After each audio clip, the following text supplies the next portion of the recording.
আসসালামু আলাইকুম সবাইকে Bengali sisters kitchen travel and blog থেকে শুভ সকাল। সকাল হলো, আমরা আমাদের নাস্তা বানিয়ে নিলাম। ডিম দিয়ে শাকশুকা, ডিম টমেটো দিয়ে ব্রেড, ড্রিঙ্ক বানিয়েছি বরাবরের মতো, আর কফি।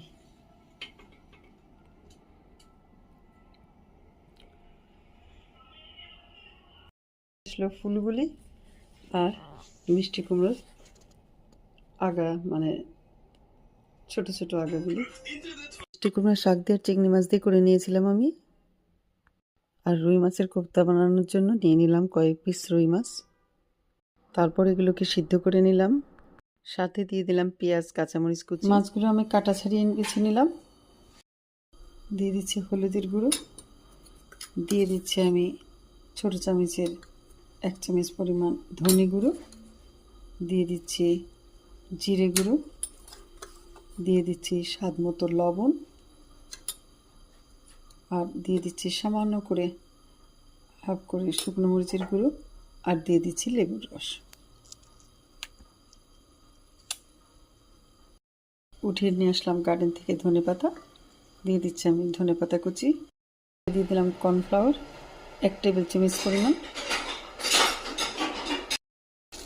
ভালো করে সবগুলোকে মাখিয়ে নিলাম।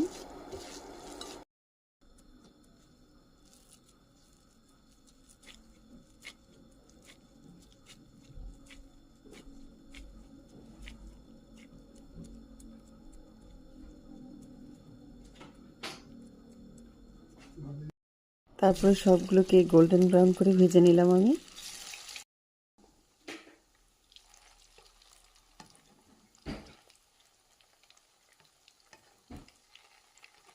এগুলোকে আমি উল্টে পাল্টে দিলাম, 2 পিসটাই ভেজে নিলাম ভালো করে।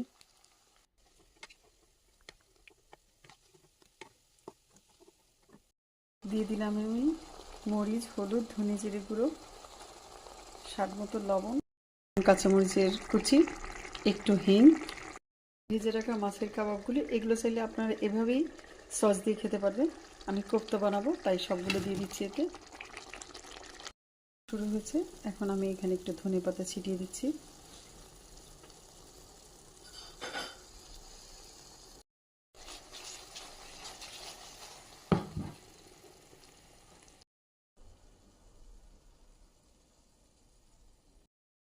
আপনারা এভাবে বানিয়ে ফেলুন রুই মাছের কোফতা। আজকে তাহলে এই পর্যন্তই। আল্লাহ হাফেজ।